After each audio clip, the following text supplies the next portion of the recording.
In my last video, I very briefly touched upon how Marvel movies lack director flair and general creativity, and how over the past couple years, DC has actually shined away from that process and started doing their own crap.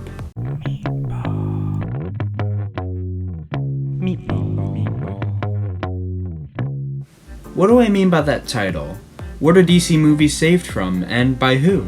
Well, this sounds cheesy, but they kind of saved themselves from themselves, for themselves, but more importantly, for the fans.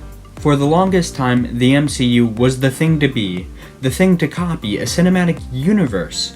So of course, DC tried to not only copy it, but rush it as well. They weren't in it for the creativity, they weren't in it for the storytelling aspect of a shared universe, they were in it for a quick buck. If they genuinely wanted to make a cinematic universe, they would have done that.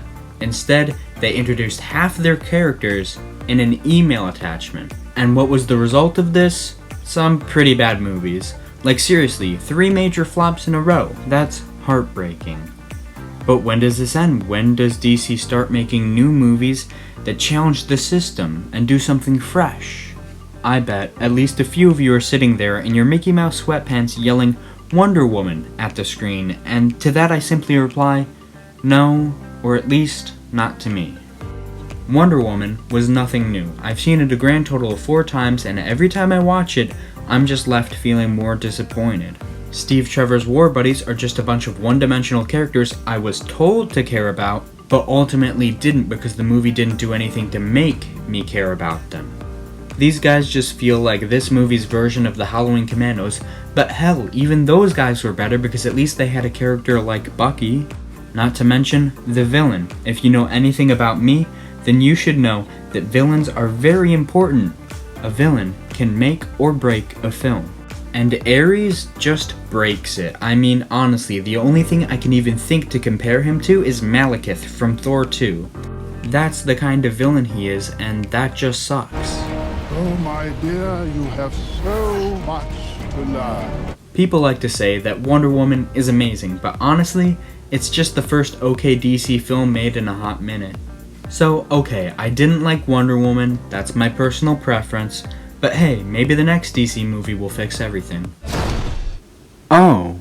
Now, okay, listen, I don't hate Aquaman. I actually really like it. It's a classic story of a reluctant hero, but underwater. But let's just look at the facts for 1 minute. They rushed Black Manta's sympathetic qualities, then shoved him off to the sidelines anyways. The movie has several major fetch quests, that one Africa song, and seriously did not know how to properly transition a scene, which left the pacing feeling all wonky. And despite all of that, I still really enjoy Aquaman. I can't explain why I like it, I just do. But just because I liked it doesn't mean that I didn't notice what was happening with these movies. I was slowly losing hope in the DCEU. But as a great man once said, the night is darkest just before the dawn, and on July 21st, 2018, everything changed. I saw the first look trailer for frickin' Shazam. First, let's just get this one thing out of the way. The flossing was terrible, and actually ended up in the movie twice, I think. But I mean, oh well, it was 2018, everybody was doing it, let's move on. That's not the point. The point is, I was genuinely looking forward to the next DC movie, and I was not let down. When Shazam came out, I was thrilled. I loved everything about it. It opened up with the villain, who wasn't Black Adam actually, which I think is the right choice. Starting with Black Adam just would not have worked for like introducing Billy's character. Black Adam would have totally took the focus on the entire point of the film. Instead, we got a character called Dr. Sivana, which I believe surprised everybody. I mean, I love this guy as a villain. And I mean, I loved everything about this movie. I love the power testing scenes, I love the wizard's desperation, and God, I love Freddy. Can I talk about that for a minute? I'm gonna talk about that for a minute. Freddie Freeman is me. And he's you, and he's a fan, and he's a collector, and he's one of us. We got to see this amazing world from the perspective of a superhero geek, and that's a beautiful thing. I always love when these huge franchises take a step back and show us what it's like on the ground. It's the same type of world building Spider-Man Homecoming uses, and it works so well. Plus, he's a great representation for the handicapped. They don't shove it in your faces, it's not his one and only character trait, they just treat him like a normal person. And so when he finally gets his powers, and you see those crutches drop from his hands, it feels earned. Shazam is a great movie. Is it perfect? Heck no. It bugs me that they explain some things like how Freddy sneaks out of school like all the time, but then they don't explain how literally everyone should know Billy is Shazam but nobody does. Like, it's very obvious. They're constantly leaving a trail. Stuff like that and stuff like the flossing and Alfred showing up in the credits, that all bugs me. But then scenes come on, like the big office scene or the expectation subversion of the big villain speech.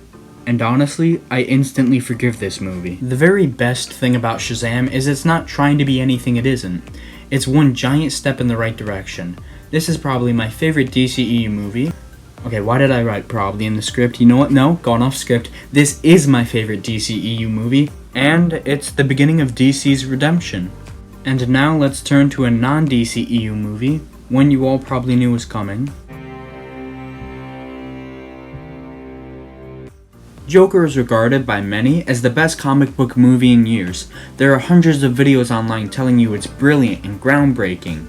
And it is, but not for the reasons you think. Joker is a good movie. I enjoyed it a lot, but it does not redefine cinema. It does not redefine cinema because it draws lots of inspiration from Taxi Driver and King of Comedy. Like I said, I do really enjoy this movie. I like it for a lot of reasons. For its story, message, beautiful performance by Phoenix, but more importantly, I love it for what this means for DC and superhero movies in general moving forward. And I love those movies, so of course I'm gonna love the Joker's take on them, but it doesn't change all of film for me.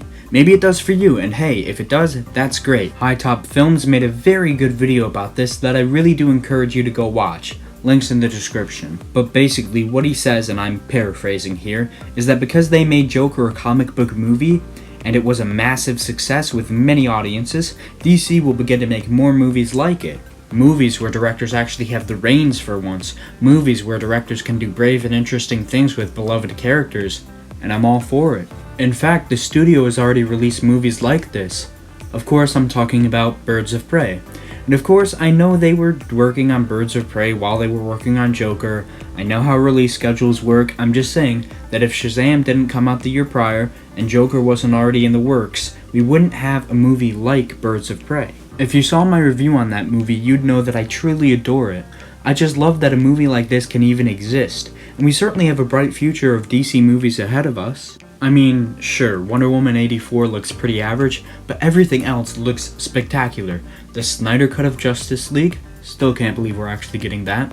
Black Adam, the Flash movie with Michael Keaton's Batman, and of course, Matt Reeves' Batman trilogy. Oh, and Suicide Squad. I'm sorry, I forgot while recording. For the first time in a long time, I'm genuinely really excited for DC movies. They're no longer trying to replicate the commercial success of Marvel, but instead they're doing their own thing and letting directors actually have fun and creative direction with the films they're working on. DC movies are saved, and I couldn't be more happy. Okay, but the Lego Batman movie was the true love letter for DC fans, and Batman fans especially. Honestly, if you haven't seen it, and you've been meaning to, just watch it. Please, it's beautiful.